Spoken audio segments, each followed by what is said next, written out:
Committee on Energy and the Environment, Wednesday, March 7th, 2007, 1 p.m. in Hearing Room C. Chair, Representative Jackie Ingfelder.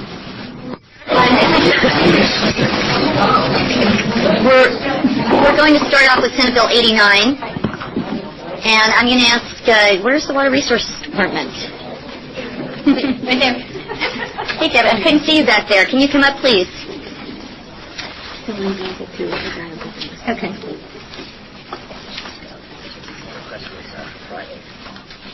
So, colleagues, we heard testimony on Senate Bill 89 on Monday. First Monday, right? Mm-hmm. There are no amendments to this bill. I wanted to bring Debbie up in case there were any questions for the department. Do you want to just do a brief overview just to remind the committee? Briefly. Thank you, Madam Chair, members of the committee. Senate Bill 89 extends to June 30th, 2010, the sunset on a Water Resources Department pilot project allowing temporary transfer of water rights in certain irrigation districts. Okay. Did you want to add anything about the bill? Madam Chair, I don't have anything to add unless you have any questions for me. Were there any questions for the department about this? And there are no amendments. Okay. We just lost one of our. Can you maybe see if Representative Burley wants to come in and vote on this bill?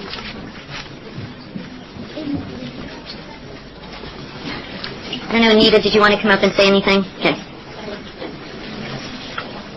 Okay. So I'll take a motion. Madam Chair. Representative McPherson. I move Senate Bill 89 to the floor with a due pass recommendation. Okay, Representative McPherson moves Senate Bill 89 to the floor with a due pass recommendation. Any discussion? Okay, those of the opinion that Senate Bill 89 should be reported to the floor with a due pass recommendation will vote aye. Those opposed vote no. The clerk will call the roll. Representative Smith? Excused. Representative Fine? Aye. Representative Jensen? Excused. Representative Burley? Yes.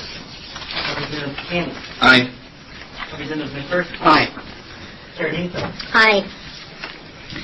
The motion having received the required majority is declared passed.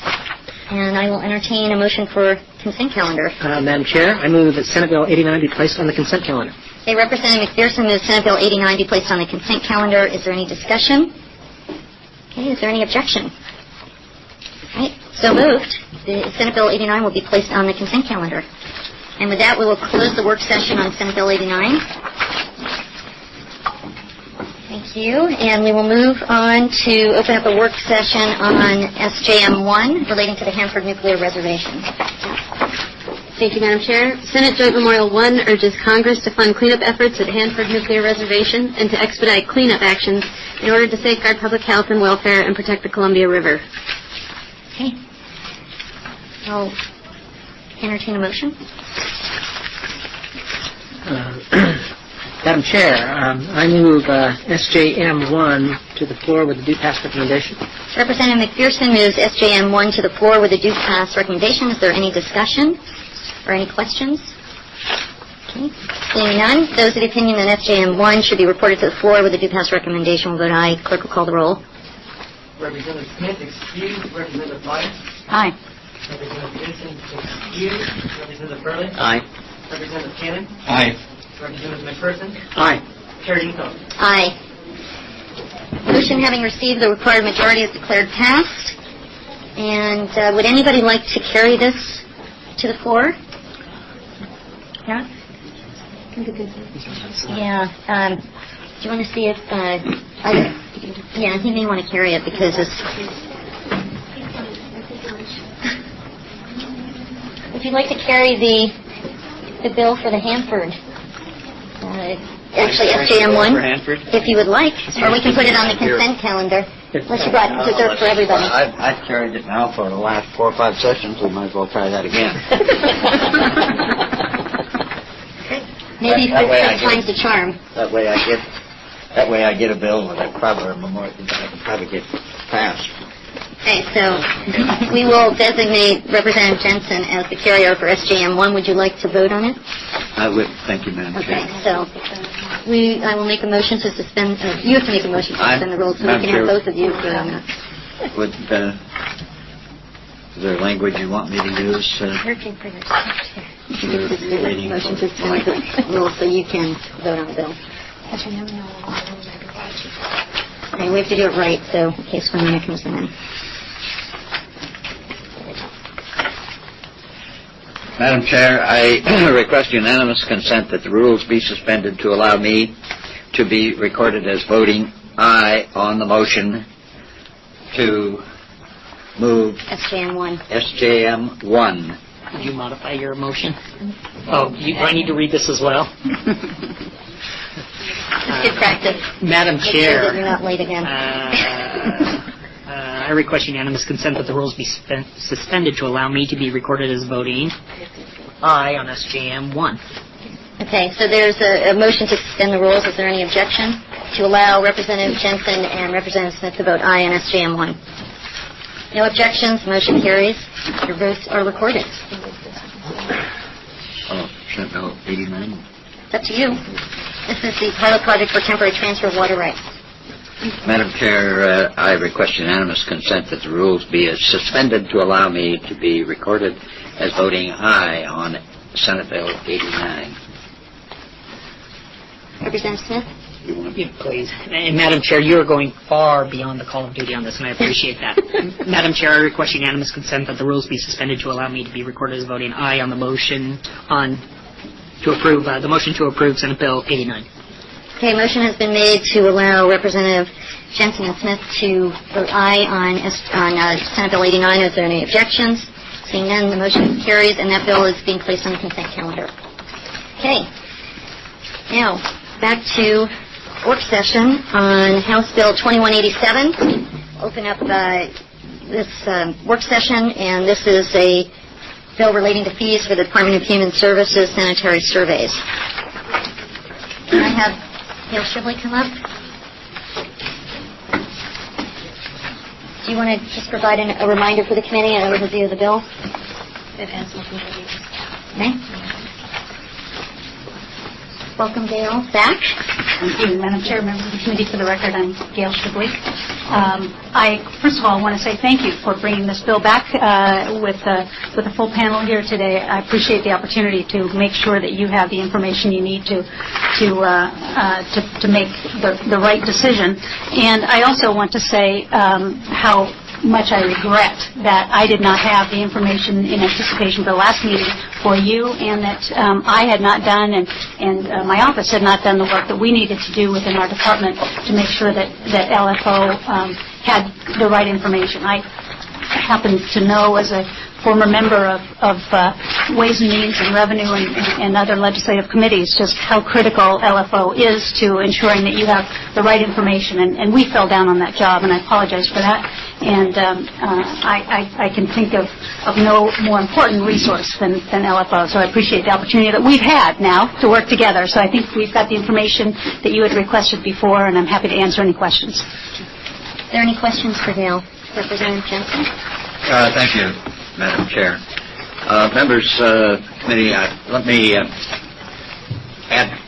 refresh a little bit of the history of this bill. A bill appeared before us for the first time 2 sessions ago, and we had considerable differences of opinion in the users, or the people who were going to be affected by the bill, and specifically between municipalities and the department.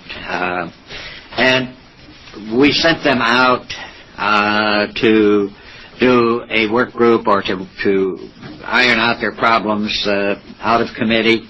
They were unable to do that, and as a consequence, we gave them all directions to work their problems out so that they were in agreement, that everybody felt good about it. They held I don't know how many meetings. They came out of there with a consensus plan, which is basically what has been presented before you. They brought that plan to us in the last session. Unfortunately, it didn't move forward, in part because it got caught up in the end game at the end of the session, and was in Ways and Means, and at the end of the session it moved out of committee, but languished in Ways and Means. And I'm happy to say they brought back in essence, the same bill now that we were looking at last session that passed out of what was then the Water Committee. The committee that we are now serving on is assuming those issues, and it is very pleasing to me that they have persisted and carried this through. They've done everything fundamentally that the legislature has asked them to do, and Madam Chair, in my humble opinion, they deserve this bill deserves to move forward. Great. Thank you for your comments, Representative Jensen. Is there any other questions or comments? Madam Chair, I did have a question or comment, but I see that I had just overlooked the revised fiscal analysis that is in front of us today. And since I'm looking at it for the first time, perhaps the director would be willing to explain how it is different from the inaccurate LFO analysis we received at the last hearing. Sure, Madam Chair, Vice Chair Cannon. Without going through each and every difference, I will tell you that the chart that you have on page 2 of 3, I believe, of your fiscal impact statement shows the full accounting, if you will, of all the different types of systems. If you look on, I believe it's the third column, all the way down to the bottom where it says total system count, that number 2,648. That is the number of EPA systems that we have in this state. And I believe that although I don't have it in front of me now, but the earlier chart that was accurate perhaps as far as it went, looked at only some of those systems. And so I just want to make sure that you and all the members of the committee understand that this new fee will be charged to every system. You'll note that the estimated cost and the proposed fee, those are not different from what you had seen before, except that it is complete for all the different types of systems. As a consequence, as you can imagine, the revenue numbers change, and both on an annual and a biennial basis. Any other questions?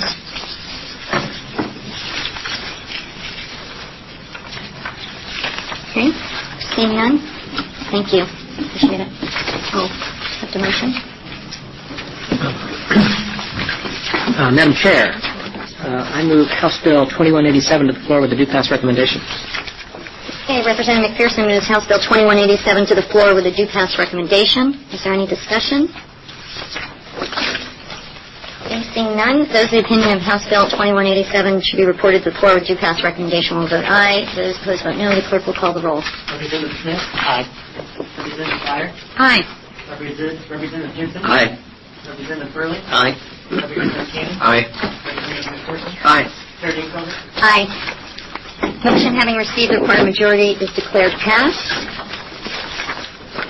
And would you like to carry it, Representative Jensen? I'll be happy to carry it now. Okay. So Representative Jensen has volunteered to carry House Bill 2187 since he's worked on this for many sessions. And really appreciate that. Okay, so with that, we'll close the work session on House Bill 2187. And we will open up a work session on House Bill 2294. It's related to fish screening. Want to give us a little overview?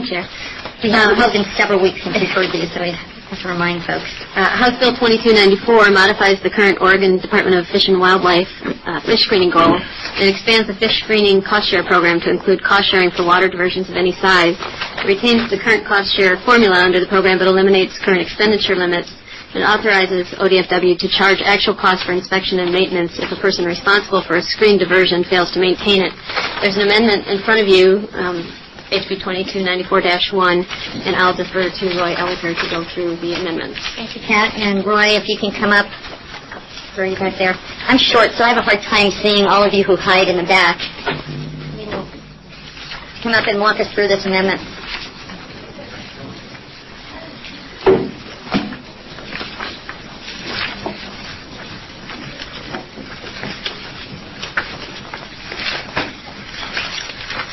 Good afternoon, Madam Chair, members of the committee. For the record, my name is Roy Elliker, Deputy Director for the Oregon Department of Fish and Wildlife. Again, Ray Harder Road on my right, the Program Manager for the Fish Screening and Passage Program. Passing out, hopefully you've all had a chance to take a look. In the last couple of days, I used a handout and got at least to people's offices with a handout that laid out where we had ended up with the amendments discussion, particularly with Water for Life, and I know they're here today, and we'll talk from their perspective. But we did get the amendment just this morning, the actual proposed Dash 1 amendment, but rather than go through that line by line, I figured going through the one-pager we prepared, which some of you had a chance to look at prior to this in the handout we gave you, there was 4 issues on the table that we worked on with Water for Life, and I think we ended up good on most of them, but not all of them. But at the help of Madam Chair, I can walk us through that. Please. Okay, so the first issue was the issue of in particular, the agency wanted a date by which there would be some certainty by which, unless there's some exception, which the Fish Screening Task Force can grant, that there would be a date set that for water rights given and screening condition of that the person would be responsible for that at their cost, as a cost of their doing business of a new water right. And that's what number 1 does. Establishes the date of January 1st, 1996 as the date by which the folks would not be eligible for the cost share program unless there's an exception granted by the Fish Screening Task Force. On the second issue, and there was a lot of discussion about this, and I'm not sure, Water for Life and ourselves in the end did not agree on this, but we felt that with the various forms of funding and the issues with that, we thought that by having some preference language, it would make clear in the statute that the department is to give preference to diversions under 30 cubic feet per second when making state cost share funds available. This is the current practice already in the program and reflects that the vast majority of surface water diversions in Oregon are less than 30 CFS. From the agency's perspective, in this discussion of preference for under 30s versus over 30s, which can take a lot more money and be a lot larger, again, one of the issues we have is that the Fish Screening Program is one of the few programs in the state that has a legally established task force that meets quarterly to advise the department on how to proceed ahead on responsibility, projects, and the like, and policy on fish screening. We have a similar task force set up, and frankly, it's set up because of the success of the Fish Screening Task Force. We also now have a Fish Passage Task Force that does exactly the same thing. And that, just for the record, the Fish Screening Task Force, the qualifications and its duties are found at ORS 496.085. And I did want to just put into the record, notice here's the comprehensiveness of what the Screening Task Force by law does. First of all, in the duty section, part 3, it advises the department in the development of a comprehensive cost-sharing program. It advises the department in establishing a stable and equitable funding system for the installation and maintenance of fish screening bypass devices. It advises the department in identifying sources, applying for grants, local government agencies, etc. Advises the department monitoring fish screening programs. Advises the department in the survey and study of fish screening technology. Advises the department preparing reports on capital costs and effectiveness of technology. And advises the department on the creation of priority criteria and priority listings, which are referred to in other statutes, of unscreened water diversions. So we felt that in this discussion of when you get down to project preference and spending money, the Fish Screening Task Force is exactly where the discussion should occur, and then advice comes to the department through them. And so that's why, Madam Chair, in particular, we wanted to keep that loose, that preference language, put preference language in there, but not tie any certain percentages to cost share funding. And Representative Burley, again, did you get that? That's 496.085. Do you have a question? Thanks. Yeah, not having had the time to go through this, I'm trying to ffigure out what is it that the Dash 1's doing to the 496.05? What's the difference? The Dash 1 bills are essentially the 5 changes on the testimony I handed out, Representative. It doesn't change anything about the 496.085 at all. What I was giving was an example of the comprehensive nature of the discussion on the preference language is all. That we have a publicly created body to advise the department on the fish screening program. That's all. That was my point on that. I'm sorry if I... It's okay, Roy. In the Dash 1s, though, it changes to Section 5A. It's on page 2. starting on line 3. If you want to jump in, go ahead. Can you just state your name for the record, please? Yes, sir. Ray Harderode, I'm the program manager of the Fish Green and Passage Program for ODFW. I believe when we went through this morning, all it changes is the reference, and it's really in the last line on page 3, line 8, towards the end there. Because there's some renumbering done, that's the change in that. Thanks. So just to clarify, it does not change the intent of the task force or any of the sort of language that says this is what consists of how many members and all that. That's already in statute. Sure. That was my reading of it when I compared it to the existing statute. So. Madam Chair, continuing down on the third main issue, we wanted to clarify and make sure, and in the original bill it had dropped out. So we asked in this third main issue, and this is any person who diverts water at a rate of 30 CFS or more is responsible for all maintenance of the fish screening device. That's in current law. In this rewrite of the law, that had dropped out inadvertently. We wanted to make sure that was stated in the law, again, to reaffirm that that's the responsibility of the over 30 water right owner to take care of all maintenance. And then the fourth issue was another issue that I don't know if we reached quite what Water for Life was looking for. We had originally started this by wanting to change from a $25 fee, which had been in statute since the early 90s, to actual cost, is what is stated in the bill right now, $22.94. We had talked back and forth, Water for Life, on different amounts, but in the end, when we spoke to the chair of the Fish Green Task Force, he reminded us that this maintenance issue is such a large issue, looms large for the program, and is a very important policy issue for them. They have spent many meetings discussing maintenance issues and costs. And conferring with him, his idea, and we agree at this point, is let us just delete this language referring to a particular cost amount, and let us, the Fish Green Task Force and the Commission, wrestle with the maintenance issue in its entirety in rule. And that is why we deleted that reference there. So you'd be conducting a rulemaking process. Yes. To clarify that. Do you have any sense of how much the agency spends per biennium of general fund or few dollars on maintenance? I mean, we must have an estimate of how much, either through time or physical labor, that you're actually spending. Chair Dean Felder, this issue of maintenance, especially for these under 30s where ODFW is required in statute to provide that, it is a huge issue, and it's getting bigger, primarily because of the success of the program. Since the program, we put 1,000 screens out there that we're responsible for the maintenance for.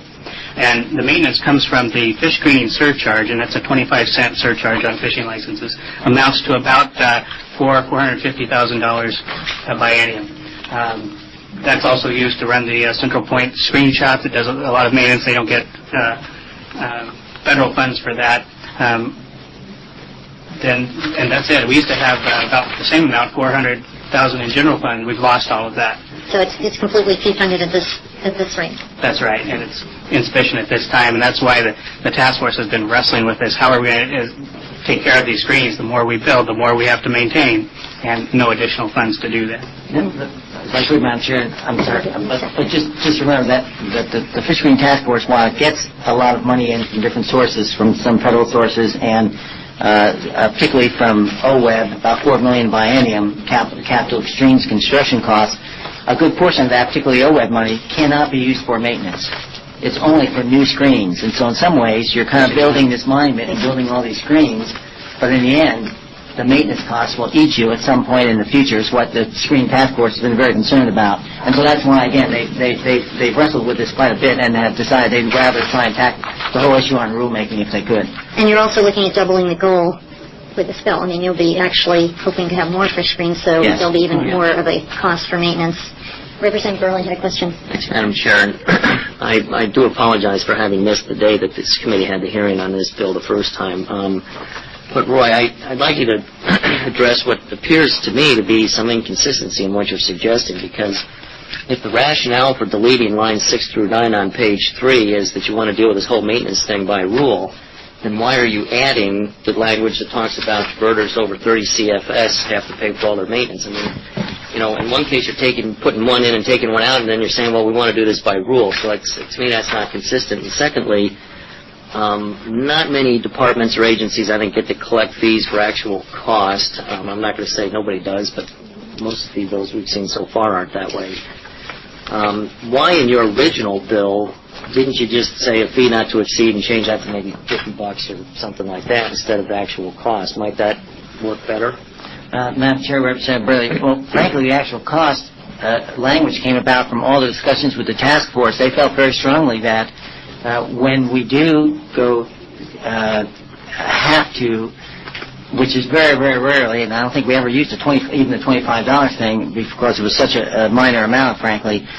Whenever we have to go out and try and do the minor maintenance, they felt so strongly that at some point in the future, see what happens if the minor maintenance doesn't get done, then the major maintenance becomes our total responsibility. So there was a lot of concern from the task force, and that was their actual language, that they said to the department, we want you to try and get actual cost language to try and protect you, because if you don't have actual cost, you're going to have to end up, and the whole thing falls apart because it's not been maintained. Now the department's got to go out and rebuild the entire screen, and that's thousands of dollars. And so that's why the actual cost language was there, Representative. If I could go on that other point, too, on the over 30s, that over 30 language is in current law, and there's nobody, no group or ourselves are looking to change that current law. It just was dropped off inadvertently as the bills were, we combined a couple statutes together. But no one's having any problem with us making sure it's stated in law that over 30s, to be clear, maintenance is all their issue. That's all. One question, if I could. I might have missed this, for which I apologize, but why, in the first part of your amendments, are you changing the date from what was, I think, originally July 1991 to January 96? What was the rationale for that? Madam Chair, Representative Burley, the rationale was that, in particular, Waterfly felt that by having 1991, that might have been too restrictive, and there might have been some other water rights are granted, and folks weren't told as a condition they had to have fish screening as part of their new water right. So that was one of the issues that we sat down with them and tried to work out kind of what would be an acceptable date, at least, because, again, the task force has said we want a date to give us a date certain.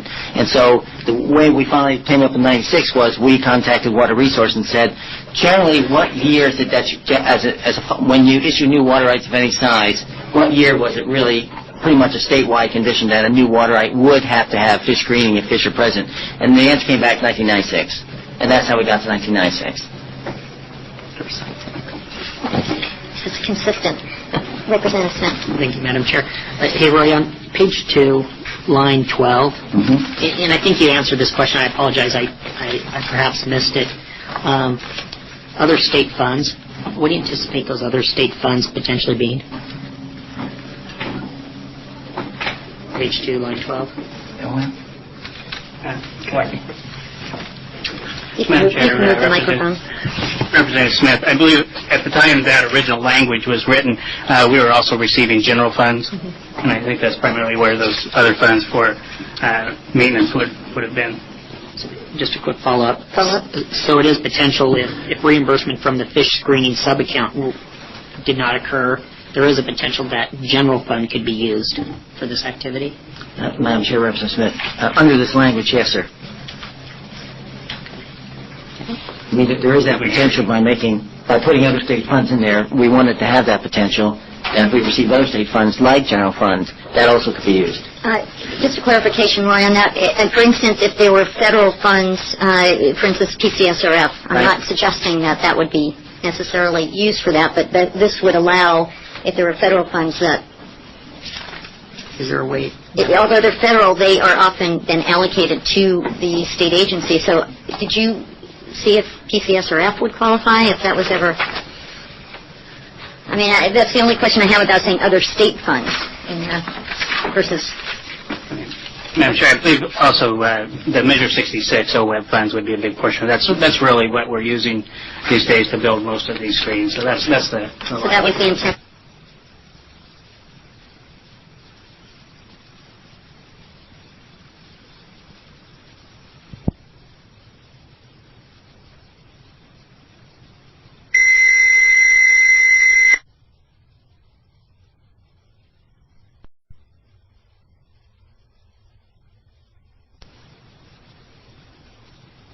reimbursement from the fish screening sub-account did not occur, there is a potential that general fund could be used for this activity?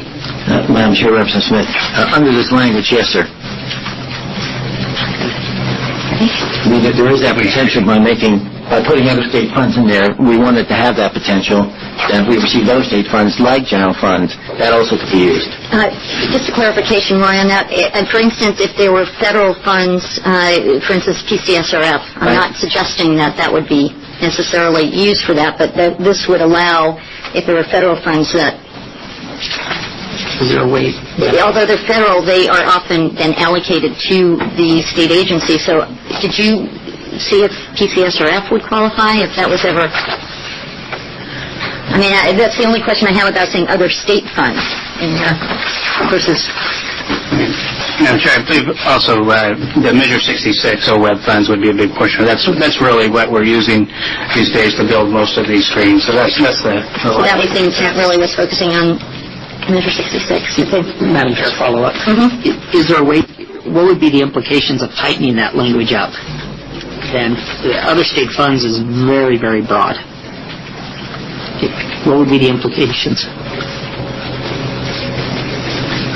Madam Chair, Representative Smith, my sense would be the implications were that we probably have less, anytime, to make it more restrictive, it just means there's less funds available for cost sharing with landowners. You know where I'm going with this. I have no problem with the use of federal dollars if that's what's allocated for. I do struggle with the notion of using general fund, our very limited general fund for this type of activity, and this leaves that option open, especially without legislative approval, and that concerns me. Well, one of the things, Representative Smith, this bill is going to revenue, and we can certainly raise that issue with the Revenue Committee. And if they, and since that's their purview, is to look at, make sure that... And Madam Chair, just, the Ways and Means folks may want to look at this as well. Within the purview of an agency is the ability to redirect up to 10% of its budget. And 10% of ODFW or Water Resources budget could be significant. And that just provides concern to me. So to me it seems as if that ought to be tightened up. Thank you for that comment. Any other questions? Did you want to... No, nothing else, Madam Chair. So the intent when this was written, you were thinking Measure 66 money because, colleagues, that's where the capital funds for this program come from. And if I recall right, there is $4 million in the governor's budget set aside for this program of funding fish screens. Is that correct? $4 million, I think, from Measure 66. Yes, Madam Chair, that's correct. Okay. Let's blame the compliment. And Madam Chair, let me go ahead.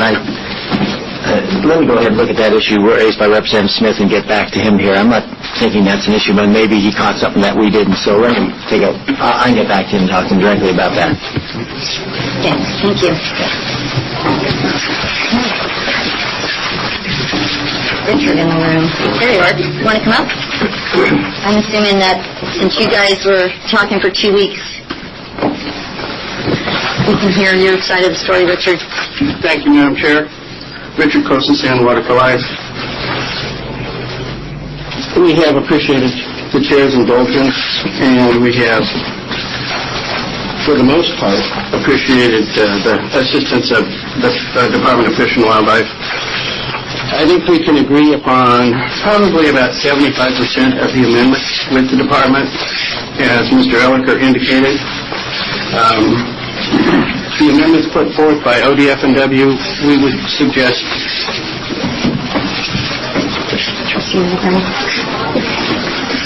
I'll be right back. You want me to wait? You can go ahead. Okay. A couple of issues. It is our understanding that currently 75 to 80% of available resources have been specifically earmarked for the small diversions, those being 30 CFS and under. And I think that was the intent of the program when it was originated. Very clearly the program developed as a need, or from a need, to install screening or bypass devices on the small diversions. With respect to the amendment listed on, or from the Department of Fish and Wildlife, Sub 2, The preference language, I think, is an improvement over the bill. We would like to see, if possible, some kind of further delineation. Again, at 75 to 80% of the dollars are going to the small diversions now. We suggested perhaps a two-thirds split, two-thirds to the small diversions, with a third being made available to those diversions, quote, large diversions over 30 CFS. And getting back to the issue that was raised specifically with respect to language on page 3, the deletions of lines 6 through 9, it should be clarified that this is not part and parcel with the general administration of the program, but rather this provision, the fee not to exceed $25, extends to those individuals who fail to respond and fail to conduct minor maintenance. Our understanding is that number is few and far between.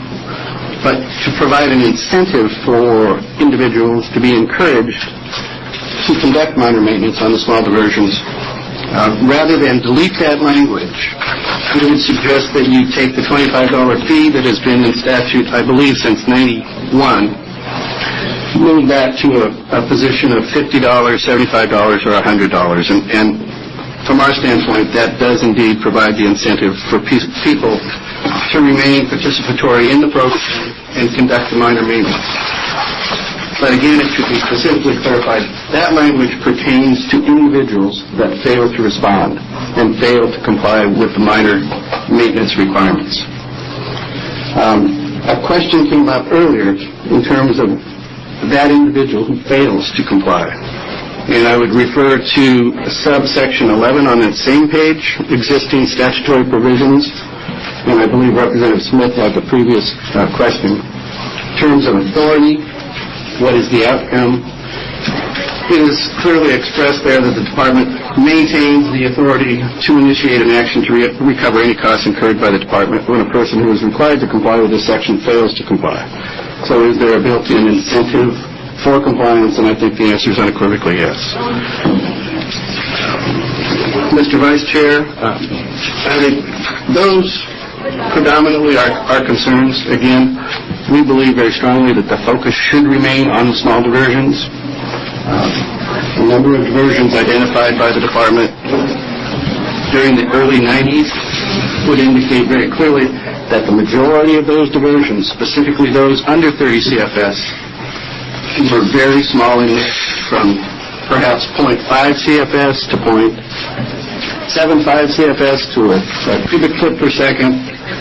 Very small in nature, and that's where the vast majority of those diversions are found. So with that, I would be happy to respond to any questions, and if we have additional time, we'd be happy to work with the Department of Fish and Wildlife to address these two issues. Thank you. Any questions for Richard? Representative Burley and then Representative Jensen, did you have a question? Actually, I think this would be for both Richard and Roy, if I may. Sure. So you can move over now and Richard, yeah, okay. Since Roy's willing to take another look at the question that Representative Smith brought up, I'd like to ask this. If we look at 6 through 9, Roy, and especially in light of what Richard said with respect to sub-paragraph 11 below that, if what you're trying to do through your amendments is get the actual cost for a, what's the term used, I guess, a major maintenance? Is that the correct term versus minor? What's the term you're using here? For all maintenance. What if you left 6 through 9 as it was originally, where if you have a minor maintenance, you raise the fee to, as Richard said, $100. Then we add another subparagraph that gets at what you want. If it's a full maintenance issue, then we'll recoup the actual cost, which I think would help get at what you're saying, that you want an incentive to get the minor maintenance done while it's still minor maintenance. Would that work? Madam Chair, would you like to go first, or can I? Go ahead, Richard. Madam Chair, Representative Burley, the question, I think, to retain that language contained page 3, lines 6 through 9, I think would be prudent. specifically with the inclusion of minor maintenance on line 7 and an adjustment of the fee, again for the incentive for the minor maintenance. But the question of maintenance in terms of, quote, major maintenance and minor maintenance has been long-standing in the program, with the department and the program basically assuming costs associated with major maintenance and the participant, the landowner, assuming the costs for minor maintenance. Those definitions are fleshed out in existing statute, and they're found on page 4 of the bill, lines 37, 38, 39, 40, and 41. So in terms of a definitional standard delineating the difference between the major maintenance and the minor maintenance, they're there. So I think my suggestion would be to retain that language, page 3, lines 6 through 9, and adjust the fee to provide a very well-defined, clear-cut incentive for the landowner to participate. Richard, and I apologize for being out of the room. I have some constituents here. So that's my understanding of what, for the past 2 weeks, you have been trying to agree on a number, correct, on the fee number. Madam Chair, I think the two issues that... No, I know there's two, but I'm just asking about this. You could just not come up with agreement on the actual number to plug in there? We would prefer, Madam Chair, that language be retained, correct, and that fee, if necessary, and in light of the passage of time, the $25 may indeed be way too low, but raise that to a level that provides that incentive for the landowner to participate. And did you talk about what that level would be? Roy, and if you want to maybe Chair, fill us in a little bit here. Deputy Fisher Wallace. Yeah, we talked about various amounts, and we thought we had some resolved, but frankly, then we went back to the Screen Task Force and said, no, that's way too low. So, I mean, I think if we want to, Richard and I continue to work on this for a few days and maybe look to see if we can't, because frankly, if you take $25 and add zero to it to get right to the heart of it, I think you can call this a day on that piece. I would be happy to work with these two gentlemen for the next couple hours, see if we can get this worked out. Okay. Sounds good to me. Okay. Are you okay with that, Richard? Madam Chair, thank you very much. Okay. Did you have something you'd like to add, Representative Jensen? No, it's fine. We'll lock you in a room. We'll come back in a few hours and see if you... I would like to resolve this. Obviously, Friday we're not having a session here in the Capitol, so we would like to bring this back on Monday. I'd like to do an extra few hours, and I would certainly appreciate if my vice chair could work with you on this. Madam Chair, Representative Burley, what time would you like us in your office? I don't know. I got to be in John Day at the crack of dawn tomorrow, so we've got, like I said, a couple hours today to get this worked out. I'd say right after, make sure I'm hanging out right after. Right after you're done here in committee? Well, we're actually supposed to be having a floor session here shortly. We're listening for the bell. They will notify us. And really, if you're busy, I'll take care of it. Okay. We can go outside right now. So with that, I'm going to close the work session on House Bill 2294. I want to thank my vice chair. This is see when you hand the gavel off. Sometimes it's a good thing. Thank you. If you do want to go work on this, okay, I appreciate that. We are actually staying here until we get called out. We're listening for a bell.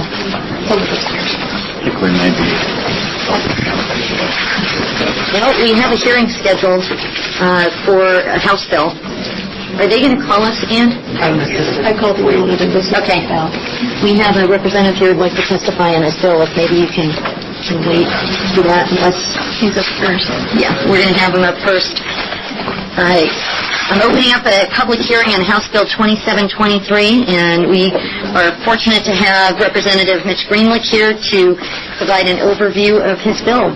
Thank you for coming, Representative. Thank you, Madam Chair, and thank you for allowing me to testify from here where I can get out of the chair with my current infirmity. I'm State Representative Mitch Greenlick, House District 33, and I appreciate you hearing House Bill 2723. I think we may have a couple of other people who want to do some brief testimony on this as well. This bill came up because of two things that happened in the last session.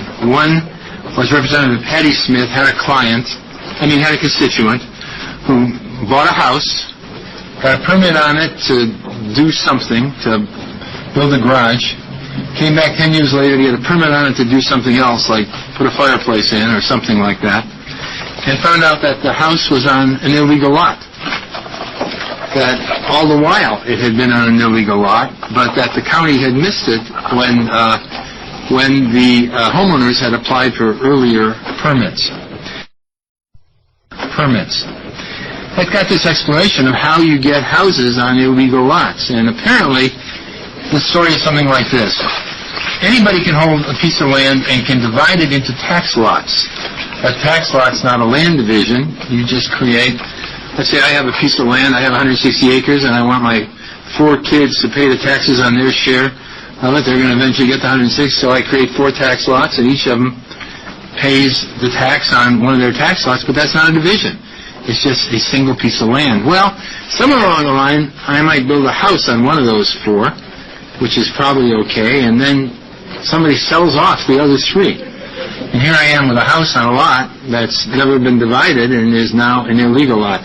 And it would be particularly illegal if it was smaller than the minimum lot size at the time that the sale had happened.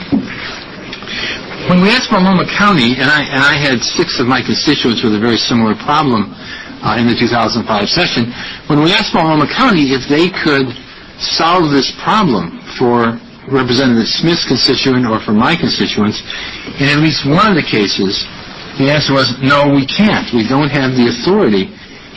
Even if we agree we ought to make this lot legal, we don't have the authority because we're blocked by a particular set of state statutes. So we came into the 2005 session and did a special purpose bill to make the lot legal for Representative Smith's constituents. It turned out the county did find a way to make my constituents whole. They were 6 lots that had been illegally created and had houses on them by the time anybody found out they weren't legal. So I told the Land Use Committee in the 2005 session that in the interim I would work to create a bill that would give the cities and counties the authorization to make a lot legal if they so desired. Not that would require them to make it legal, but would at least give them the ability to write ordinances that would make lots legal. I've since heard that at least one county has created an ordinance that would allow them to make lots legal, and when I called them to say, do you think this problem has been solved? The off-the-record answer I got, and I'm not naming the county, was, well, we don't really think we have the authorization to do it, but we're going to try and do it anyway, and if nobody objects, perhaps we can get away with it. I said, well, does that mean you don't want a clarification of this in statute at the state level? I said, oh, no, please. We definitely want a clarification of this at the state level. It turns out there are a couple of issues in the, as you know, the bills aren't coming out necessarily exactly as you want them to come out. There are a couple of issues in the Department of Land Conservation and Development, I think, has some suggestions. I think there are folks in here from the counties to talk about it, and I really appreciate you having this hearing, and we will, if you wish us to, get you the amendments we need to clean this up, and we'll get it back to you in a fairly short time if you so desire, we do that. Great. Thank you so much, Representative. Can you stay for the hearing, or do you need to get back in committee? Nope. Any questions for the Representative before we call up the witnesses? Okay. I'm actually going to ask the Department of Land Conservation and Development to come up, because I know that they've been working with you on this bill, and then we'll hear next from Glenn Archambault, who traveled far, so I want to make sure that we hear him in case we're called to the floor. Thanks, Ron. Madam Chair, members of the committee, I'm Ron Eber with the Department of Land Conservation and Development, here to speak about House Bill 2723, and really to speak to the issue that's behind the bill, as Representative Greenig mentioned, which is the issue of unlawful parcels. It is an issue that's out there. I would confirm what he has heard. I've been in touch with county planners for years, and most recently within the last week or so, trying to work on some amendments to deal with, fix up this bill so it really gets at the problem, and they will all tell you, bar none, it's a problem and they need some clear authority. What I would suggest, and like I said, I have been working on some language. We were actually approached by Representative Buckley in the interim on this issue, I think because of Mr. Archambault's issues, and I've been talking to Glenn for many, many years about his problems in Jackson County. But I think in addressing this issue, you have to get at a couple of things. You have to there's a retroactive aspect to this issue in terms of which of these prior illegal parcels do you recognize. You want to make sure that there's no benefit for that prior illegal activity in terms of future use. And there are some ways to do that, and I think in my conversations and work with the county so far, I think we're coming together with some consensus on those aspects of it.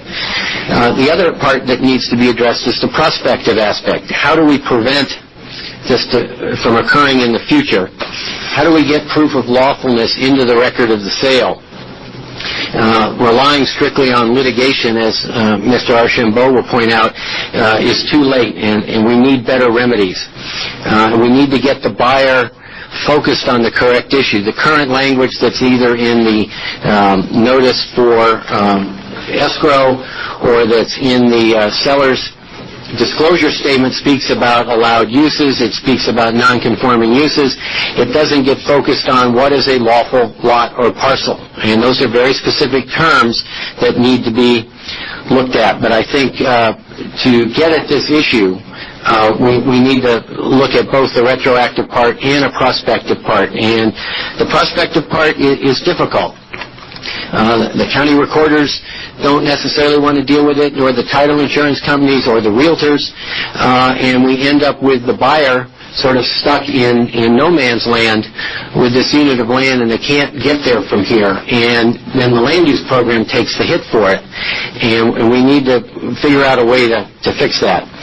So I would just say that I have been working with counties on some language, and I think on the retroactive part, we're getting some consensus, and the department is more than willing to continue to act as the liaison and to try and bring you back a set of amendments together with Representative Greenlick that can deal with this problem in a comprehensive fashion. Thank you. Any questions for the department? Representative McPherson. Yeah, thank you, Madam Chair. Thank you, Mr. Eber. There's a tension here between the obvious need to recognize in a pragmatic way what has already happened and to not be overly rigid, but also to avoid, if not outright collusion on the part of private landowners, at least an indifference to our land use laws that giving too broad sort of an exemption or protections to might invite. So that's the tension we're going through here. Your reference to the title industry just brings to mind that we have this very elaborate system of tracing ownership that apparently doesn't take any responsibility at all for whether a lot is buildable. And so we allow people to sell off, apparently described by meets and bounds, a certain area of land, whether it's buildable or not, and the title industry determines that the person who sold actually owned it, but takes no responsibility for whether it's buildable, and that's really a pretty key aspect to the transfer of ownership. Any comments on that? Chair, Representative McPherson, I think that's right, and it's even more fundamental than that. It's not necessarily if the lot or parcel is buildable, it's whether it's lawful and even eligible to come in. Because the average buyer sees a field and there's a deed for it, it's fenced, there's a tax lot number. They're wondering what's the zoning, hopefully, and what use is allowed. They don't know to ask for that more fundamental question. Is this a lawful lot or is this a lawful parcel?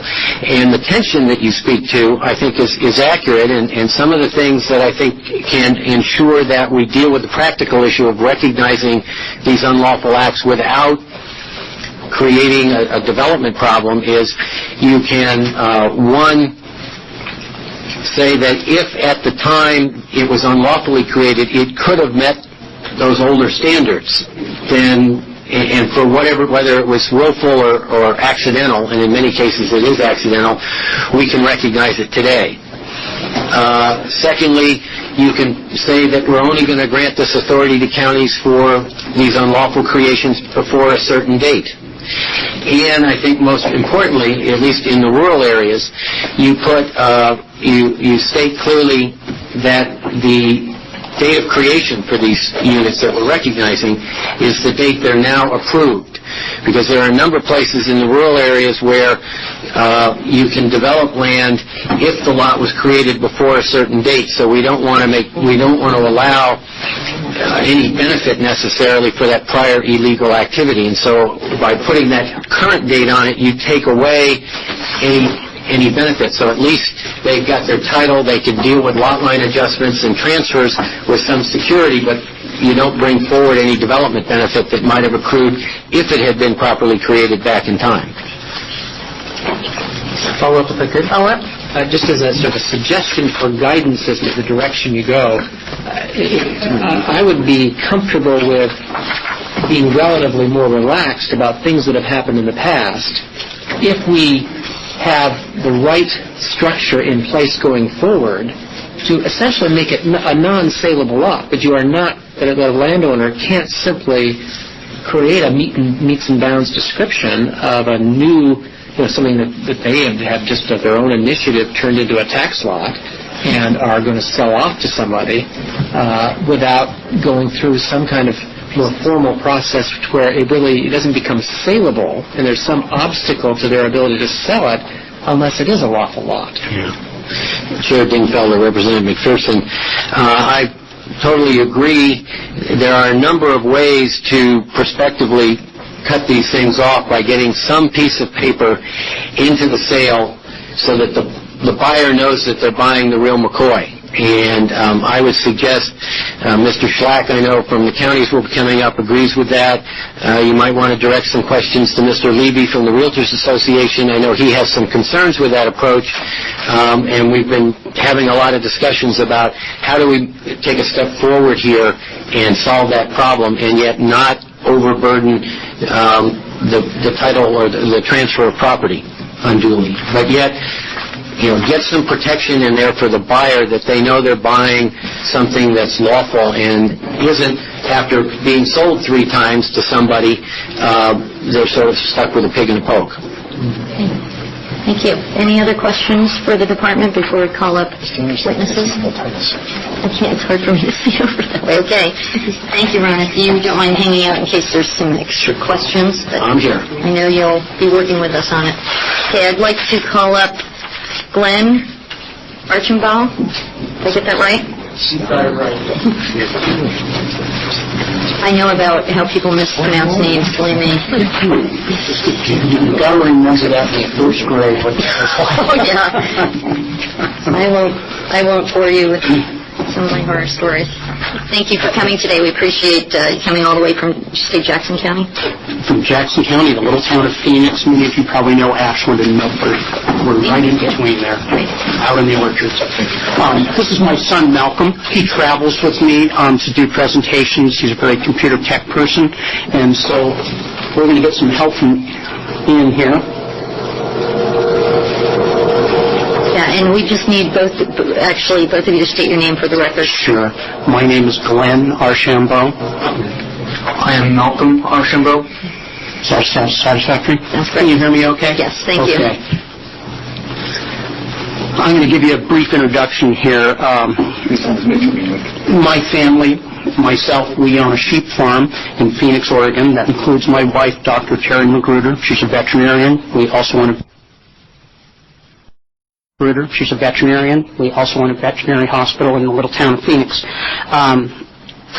We're going to talk about House Bill 2723 and an illegal division of land. And one of the reasons I'm here is to try to give you some reality of an illegal division of land. I know sometimes theory gets a little bit bland and boring. So that's why we brought some photos here. Our farm is an illegal division, part of that farm. And so what we're going to do, first off, is look at a photo from 1970 and what that land looked like. And this is important because this is back when this state was looking at land use laws and making some decisions. And so this piece of land you're looking at is orchards and pasture and a great deal of a variety of products. The land and the appearance has not changed much since that photo was taken in 1970. Very productive land, irrigated land. Probably if you've eaten a good pear in Oregon, it came from that valley.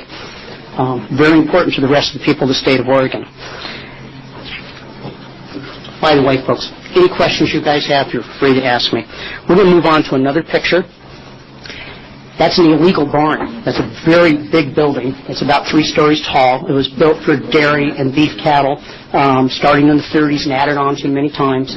We purchased the property. That was a big focus, that barn, and the pasture that goes with it. It's roughly 9 acres of land. It's a perfectly legal lot of land, except for there's a little 1-acre parcel and an old house in front of it that was illegally divided by previous owners. And they didn't do that in innocence. They knew exactly what they were doing. And they sold us the balance and other land with it. We're going to go on to another photo. Now we're moving back a little bit. We're looking at that same barn, and that's a pasture. There are hundreds of ewes and lambs out in that field. As you can see, the land is open and clear. It's still pasture land. This was an important piece of land. Those little lambs love that field. And little lambs can only live in certain places in Oregon, and this is one of them. Let's go on to another picture. This is not a nice picture. This is the sales brochure of when we were sold this farm. That's a very big-name real estate company you're looking at in the state of Oregon and across the nation. People that many people look to for guidance, knowledge, and how you buy a home or a farm. There's little on this brochure that's the truth. The reality was, when we purchased the property, there were some major land use issues with this property. One of them was that there was an illegal house on the property. The property was being condemned for an interstate gas pipeline. The land contained an illegal division of land, all of which was known by the county planning department, the sellers, the realtors, and the title officers. All knew and understood the problems with the property, and it was in a complete set of documents. At the time of sale, we investigated this property. We hired a real estate attorney, a very competent man. We had a buyer's agent. My family, very knowledgeable people about real estate and about land use. We investigated this property very thoroughly. Never were any of these documents turned over to us about what was wrong with the property. I don't know how much more a person could do. But I want you to remember that brochure. It's very important. Let's move on to another picture. We're moving back away from that illegal lot. If you look way back in the left-hand corner, you can see the old barn and the grass and the pasture and the sheep there. Now, this land is surrounded by commercial farmland. You can see the green irrigated land. That's Bureau of Reclamation water, some very important water. I listened to you discussing irrigation water earlier. The producers there have kept that land clear and clean of illegal structures and illegal divisions of land. Let's move on to another one now. As you keep moving out, you start seeing in the lower edges of this photo dryland pasture, and that land eventually becomes the Oregon wilderness. So one of the points of these photos is to show that illegal structures and illegal divisions of land don't happen just in downtown Portland. They end up on all sorts of resource land. And I'm a person that has a lot of experience with this because we spent 12 years in the Oregon court system discussing this parcel of land, including the Oregon Court of Appeals. So I've learned a great deal about this. I could take any of you right now, we could get some barbed wire, and we could go and create illegal divisions of land and sell them, and I know how to do it. So I'm going to take a moment. I want you to really look at that piece of land and think about how much time all of you spend on land use and preserving our resource lands. The parcel of land that I hold right now and the illegal division that adjoins it has created a disaster in this area. All the people that own that land are now fighting amongst themselves about what should become of this land. And the reason why that's happening is because they see no clear cut, no clear course in land use law. In Jackson County, you can pretty much do what you please. And this whole discussion shows that.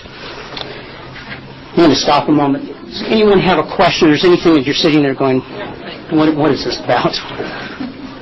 Any questions? And why don't you go ahead and continue? We have some other folks that also want to I testify. understand that. I'm going to describe how these people created this illegal parcel.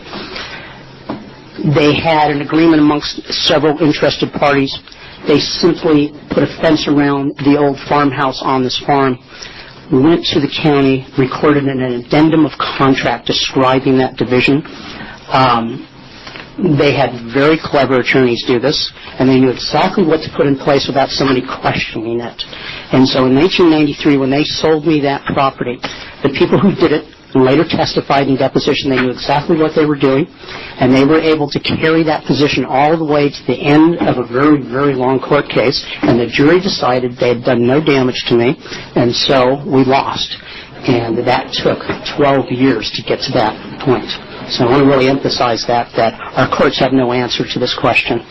And so today we sit there, we have no power in those buildings, we have no rights to them, we're not allowed to sell the land, and we're not allowed to use it other than the most primitive agriculture. Thank you very much. Thank you. We appreciate you coming Sure. out. Are there any questions? Or Representative Greenlight, I don't know if you'd like to add anything. Yeah, I was wondering why you can't sell it. It's against the law. It's a platted subdivision of land. You cannot sell an illegal division of land within a platted subdivision. It's very clear in Oregon statute about that. And it wasn't platted when you bought it? It was platted when I bought it. So it was sold illegally to you? Yes. But there's nothing you can do to someone. I know that's what makes you scratch your head, doesn't it? Well, you just need to get Caldwell Banker back and Yeah. illegally. I know, yeah. Where are those guys when you need them? Any other questions? Okay, thank you so much, gentlemen. We appreciate you coming here today, and thank you for your excellent assistance. We might have to hire you on to help out the legislature. Good plan. Okay, I'm going to call up Dan Eisenweiss from Thousand Friends, and then Art Schlack with the Association of Oregon Counties. If you want to come both up, it'd be helpful.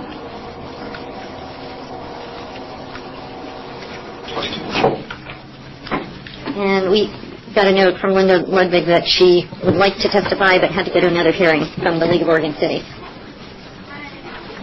For the record.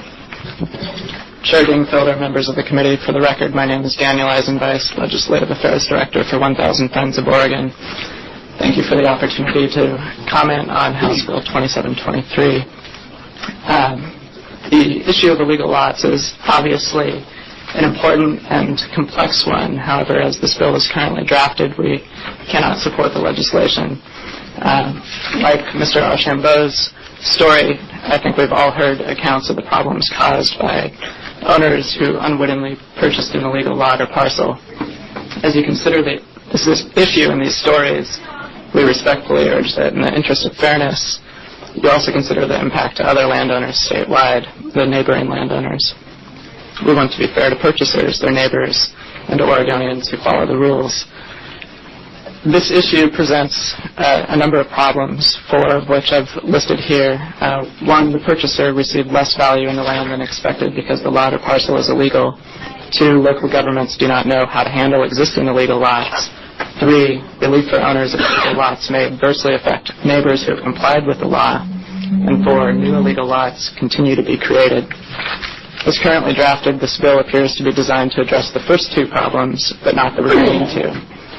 Measure 37 is teaching us that fairness is in the eyes of all landowners, not just those targeted in the new statute. This is one reason we underscore the impacts to all landowners. As a preliminary inquiry, it would be useful to know how many illegal lots exist, where they are located, and why they exist. Is this a widespread problem requiring legislation? If so, it is a problem that should be addressed through the land. Is it a problem that should be addressed through the land use system or through laws governing real property transactions? This bill applies statewide, and the impact should be understood. For example, a farmer might be surrounded by illegal lots and not know it. As this bill is currently written, new houses could surround this farmer. This proposed legislation could then hurt one landowner even as it attempts to provide relief to another. The first problem identified above is a problem between the purchaser and the seller. It is essentially a property law issue for which remedies exist under current law. For example, ORS 92-01A provides the purchaser of a lot or parcel that was created without approval of the local government, quote, may bring an individual action against the seller, unquote, and awards attorney fees to the prevailing party as a disincentive to create illegal lots. My understanding of Mr. Archambault's case is that because no damage was found, he could not recoup attorney's fees under this part of the ORS. Litigation and insurance are the tools to be used when one party has treated another unfairly or illegally in a real estate transaction. As currently drafted, this bill changes land use rules to address malfeasance or negligence in a real property transaction. It would be undesirable to hold harmless owners of illegal lots who broke the law and created the problem in the first place. By owners, I mean sellers. The second problem identified above is the problem local governments face in deciding how to handle existing illegal lots and parcels, the sellers of such lots, and those who purchase them. Here, the bill as currently drafted provides too little direction to local governments, may expand inappropriate development and uses on illegal lots, and will likely create a new round of land use decisions that create new unfair results. There is no deadline for the creation of lots or parcels under the bill, so that at any time in the future a land-owning seller could create additional legal lots or parcels and then be held harmless under this bill. The result would be unfair to the many Oregonians who have spent their time and money to comply with the current law. It also rewards the landowner for creating an illegal lot. No person who sells or purchases an illegal lot receiving relief under this type of proposal should end up being in a better position than owners of legal lots. Many illegal lots could be approved under this bill for more dwellings on resource lands, creating the third problem listed in my testimony. There is, for example, no requirement that new development or improvement on a lot or parcel satisfy the criteria in place at the time the land was divided. There are no limitations on relief in this bill. Neighbors should not be surprised by new houses or uses that affect their use and enjoyment of their property or the livelihoods they may derive from it. It is important to prevent new illegal lots from being created. The fourth problem that I listed, if we're to address this issue, I think we have to do it in a comprehensive manner. If the remedies under current law fall short, it would be useful to know in what way so that more effective preventative measures can be taken. Under current law, the seller is liable, as are any parties to the transaction whose malfeasance created the problem. The local government, not the seller, is the entity that decides whether a lot is legal. It makes sense to require written confirmation from the city or county that a lot or parcel is legal before a land sale becomes final. This may be extra work for the local government, but it is a cost that can be recovered from the seller or buyer, and it's a good investment for local governments because it will pay off in time saved in avoiding future legal lot problems.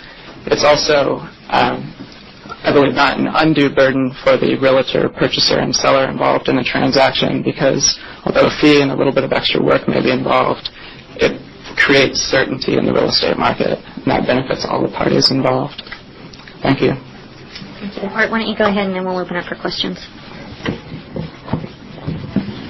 Madam Chair, members of the committee, excuse my voice a little bit here. I don't know what I've got, but I have a feeling it has to do with some insulation that I did a little job over the weekend that went down as well as in my eyes. So if I look a little red-eyed, you'll understand.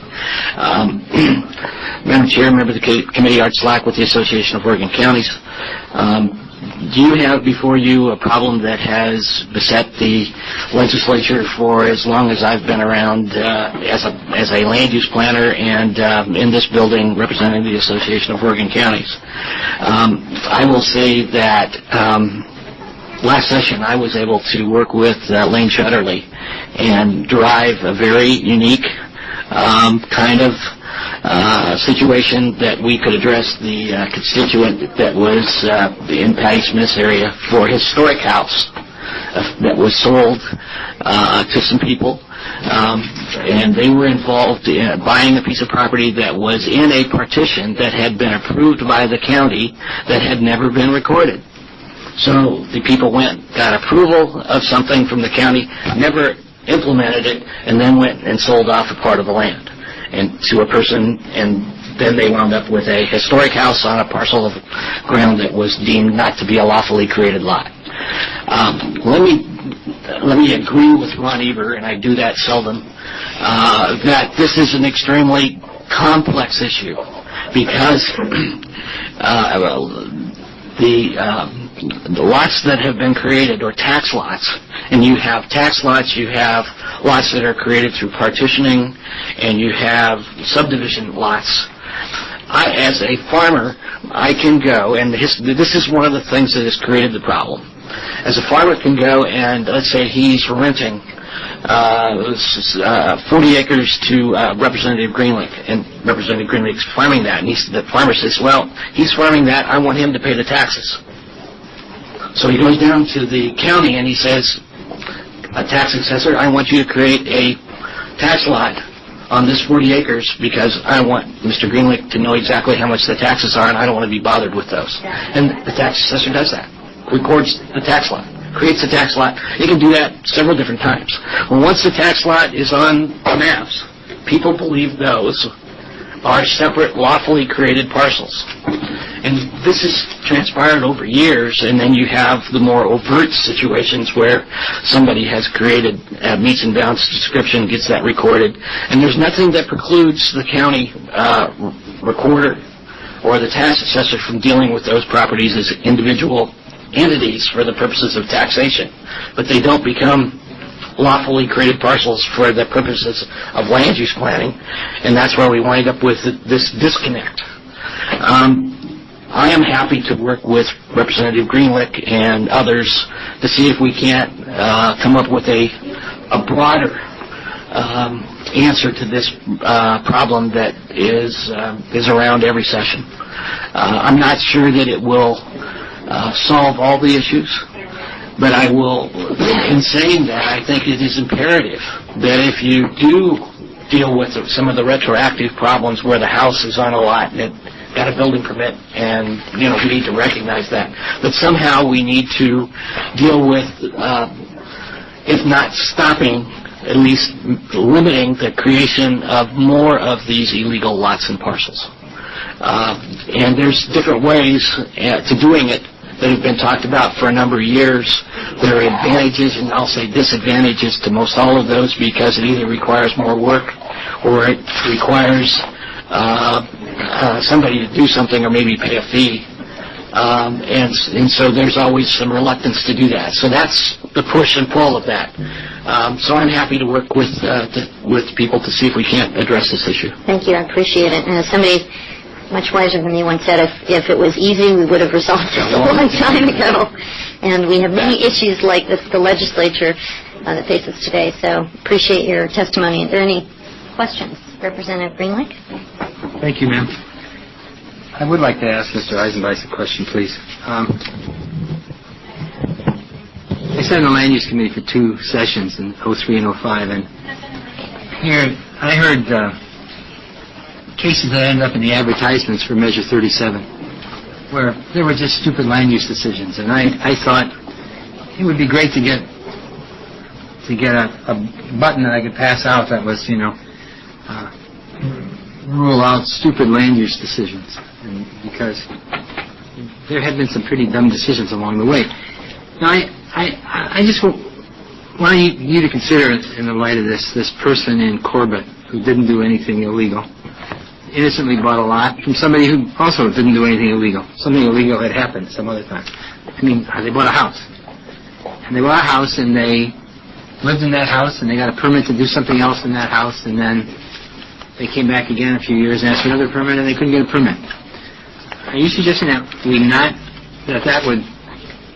to rectify that situation and make their lot legal would be a bad thing because it would be rewarding illegal activity, or it would be somehow harmful to any of their neighbors or anything like that? You would argue against the ability for somebody to consider that case on its merits and have the authority to remedy the problem if it made sense to remedy it?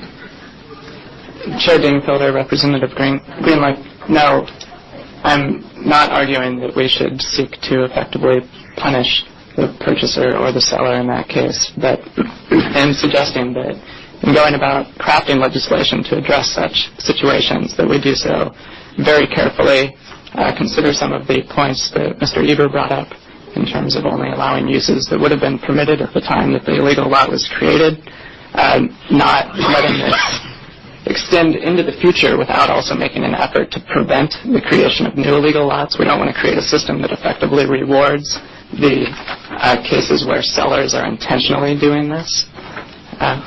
Great, thank you, Madam Chair. I certainly agree with everything you just said. Thank you. Any other questions? Okay, thank you, gentlemen. We appreciate it. We appreciate your offer, Art, to work with Mr. Ebert and I should offer that 1,000 Friends of Oregon would also be happy to partake in such discussions. Thank you. And last up we have Harlan Levy.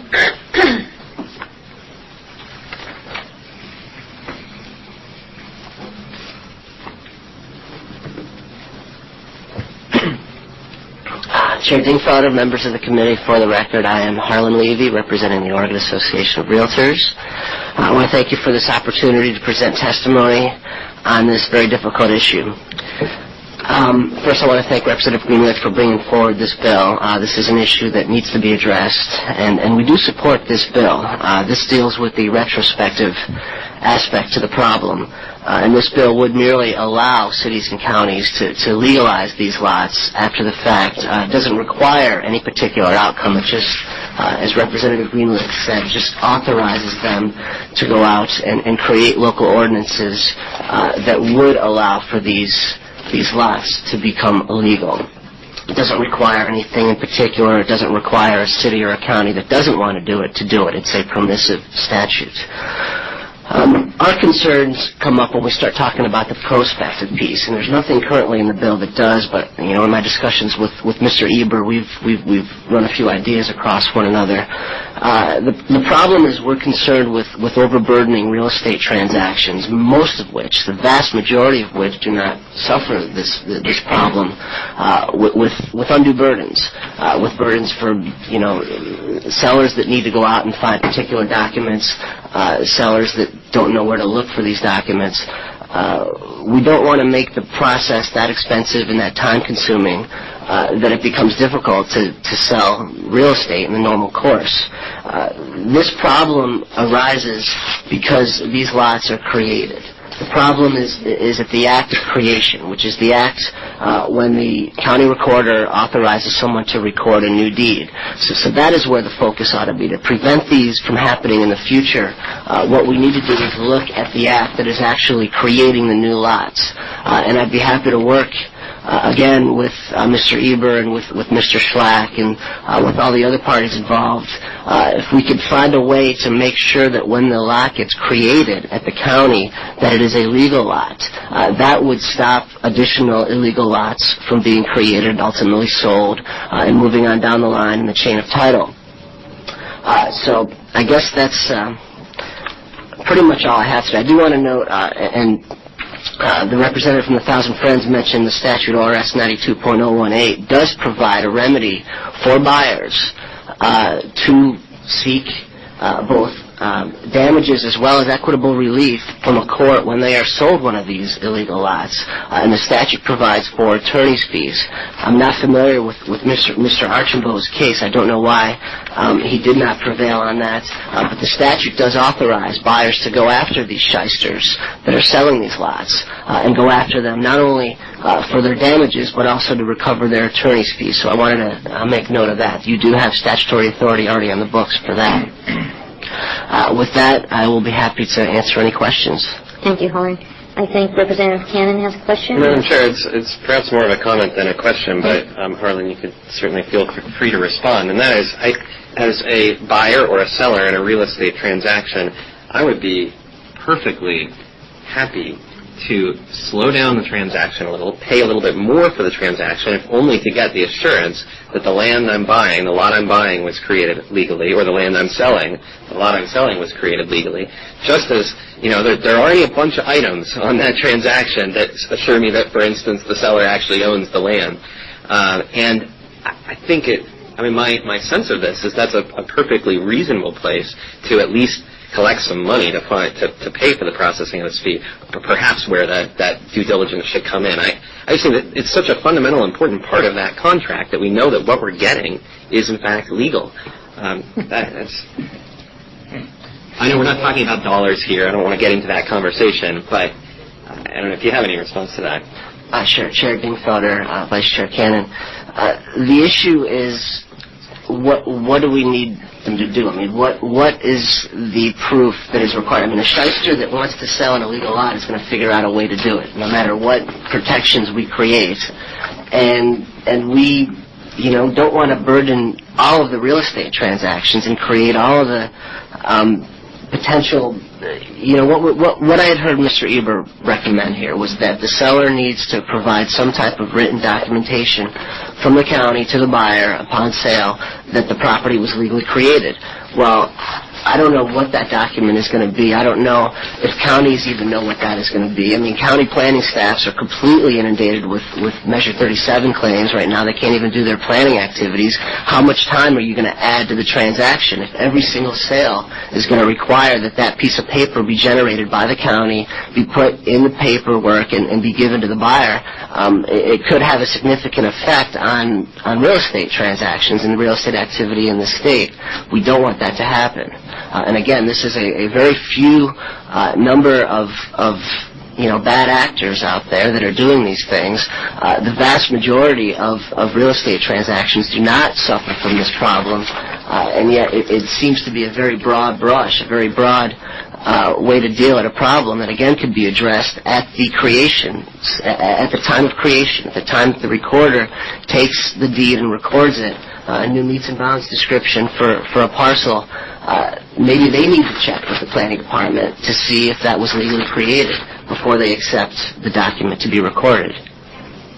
Representative Pearson, you have a question? Thank you, Madam Chair. It's really a follow-on to that question. I mean, in every real estate transaction that involves any conventional financing, there is a title company involved, and their function is to make sure that the seller owns what the seller is conveying to the buyer. And yet now, in our more complex society, what the seller is conveying isn't just a chain of title, it is a right to occupy a lot. And yet that is carved out of title insurance. And so what about having title insurers take responsibility for whether it is a valid lot as well as whether the seller really owns it? Chair Dingfelder, Representative McPherson, that would be fine with me and with my people. The question is... Well, I realize that you're as close as we're going to get to the title insurance industry probably in this hearing today, so if you had an observation... It would make sense. It would make sense. I know that one of the general exclusions on every title insurance policy that gets issued is zoning. And one of the key points of zoning is, was the lot legally created or not? Sure, theoretically the legislature could require that title insurance policies ensure the zoning as well as the legality of the lots. I think that you might have a fight on your hands if you tried to impose that, though. Thank you. Thank you, Madam Chair. Representative Greenwood, do you want to... I just want to make a very brief comment. I mean, most of the real estate transactions are for platted lots. And for a platted lot, that's not going to be a problem.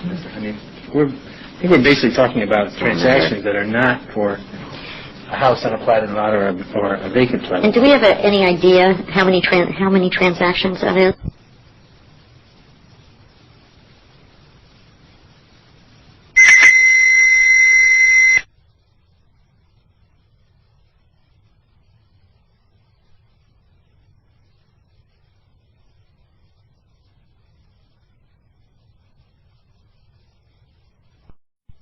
Any idea how many transactions that is? What's the relative proportion? Per year, or the relative proportion to other types of transactions. And that type of information would be helpful if you or maybe the department can come back and provide that. Chair Dingfelder, I will see. Again, I hear most of this from the department, and as these bills come up. But I'll see if my members have any stories to tell. I'll see what I can get. Okay, thank you. Any other questions? Thank you very much for hearing this, Madam Chair. You're welcome. Thank you for being here and helping us understand this bill and the genesis of it. What I think I'm going to ask is for the department and the counties and the realtors, Thousand Friends, to work with Representative Greenwood and see what you can come up with before we bring this bill back. Appreciate it. With that, I'm going to close the public hearing on House Bill 2723. And colleagues, before we adjourn, I just want to remind folks that Friday we will not be here. If the weather cooperates, we will be having a field hearing in Bend in Representative Burley's district. We are going to leave the Capitol at 7 a.m. sharp. Grab your coffee on the way, and that's when the van's pulling out, so unless you want to try to hitchhike over to Bend. For those who are joining us, I know that a couple members have already mentioned that they won't be able to make it, and we will be having field trips from 9:45 until 11:45. Then we'll be having lunch where the hearing will be, which is the Bend City Council chambers. We've invited Bend Mayor and City Council members, I believe. Okay, and the county commissioners, so hopefully they'll be joining us. And then we will be having an informational meeting on renewable energy strategies. We'll be hearing from several groups from Central Oregon and other areas, including we'll be hearing from the solar energy folks, from sustainable energy, biomass, the Warm Springs. Forest Products folks will be there. We'll be hearing from Steve Johnson, who's the Central Oregon Irrigation District, about hydropower, fuel cell, Idatech, and then geothermal. And then we will be having a public hearing on House Bill 2625, which Representative Burley and I are co-sponsors on that bill, relating to funding for acquiring fuel cell systems. And then we will hope to leave probably at 3 o'clock so we can get back to the Capitol by 6 and you can be on your way. So just if you have any questions, please contact Kat, and look forward to hopefully a good field session in Bend. Thank you. With that, I'm going to adjourn the House Energy and Environment Committee.